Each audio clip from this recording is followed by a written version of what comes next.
man on the left is Reverend Jesse Jackson, a civil rights activist of sorts. The man on the right, who we should all know is the civil rights leader, Reverend Dr. Martin Luther King Jr. One thing that distinctly differentiated between the two was that while one sought to find glory for his people, the other sought to find glory for himself and himself alone. On April 4th, 1968, Dr. Martin Luther King was assassinated by a white man named James Earl Ray. The most egregious thing that came out of that was that Jesse Jackson falsely lied and said that he cradled Dr. King's head as he lay dying, which we know not to be true. This wasn't the only time that Jesse Jackson took a person's assassination as an opportunity to further his own self. He also took credit for the term Rainbow Coalition, which was actually created by my hero, civil rights messiah Fred Hampton, who was also assassinated. Fred Hampton sought to get all of the street gangs in Chicago to come to a sort of peace accord amongst each other.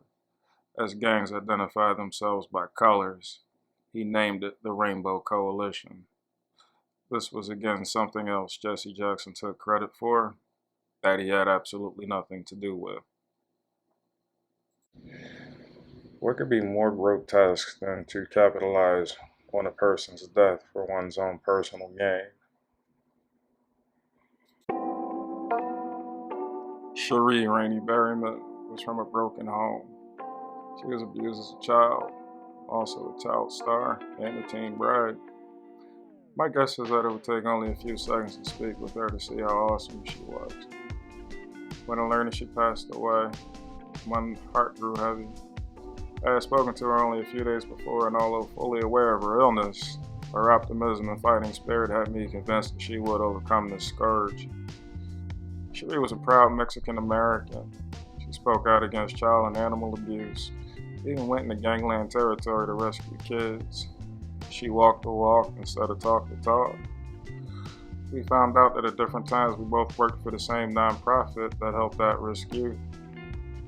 Cheri found me on a YouTube panel and sought to contact me personally because she fully understood my struggles. When I started my own channel, she immediately became a strong supporter. No, she didn't like everything I said and did on my channel. She wasn't a sycophant by any means, but she knew how to express her objections without judgment. She became that big sister who loved me no matter what I did. She never asked anything from me, but always asked what she could do for me. During our chats off of social media, we shared our backgrounds. We laughed, cried, argued, agreed to disagree. And during the argument, she always made sure to remind me that she loved me very much, to which I would reciprocate in kind. Sometimes her being a Libra was annoying. Cheri was a loving daughter, wife, mother, grandmother, and adopted many, many children from the streets that had no one to call family. There is so much of Cheri Berryman that she kept modestly to herself about herself. Not many people knew this about Cheri, that she was an empath. She shared that with me, something I was made aware of about myself in 2020. Cheri's empath trait was identifying victims of abuse, part of why she worked so much with children. Mine? I spot frauds. Cheri was a voice for those who had not. She was the angel on earth that stood tall and defended the sheep. She was a good shepherd of life. When I heard that this beautiful woman, Cheri, a mother, grandmother, community icon, amazing loyal friend, civil rights activist, spiritually loved by all with a young teenage daughter who will no doubt be successful in life for having been raised by her. When I was in LA, I wasn't able to see her because of the quarantine. And I didn't want to compromise her fragile immunity's condition. But she was with me in spirit and by phone during my journey from America to Asia. Cheri Berryman will always be loved, adored and missed by those that knew her.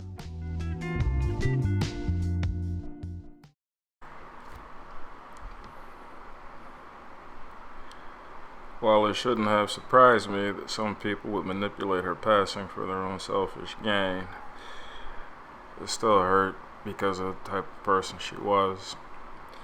Apparently, in spite of having a very close-knit in real life family with a young teenage daughter that she had to leave behind, it was her dying wish that a fledgling YouTube channel gain enough subs to become monetized.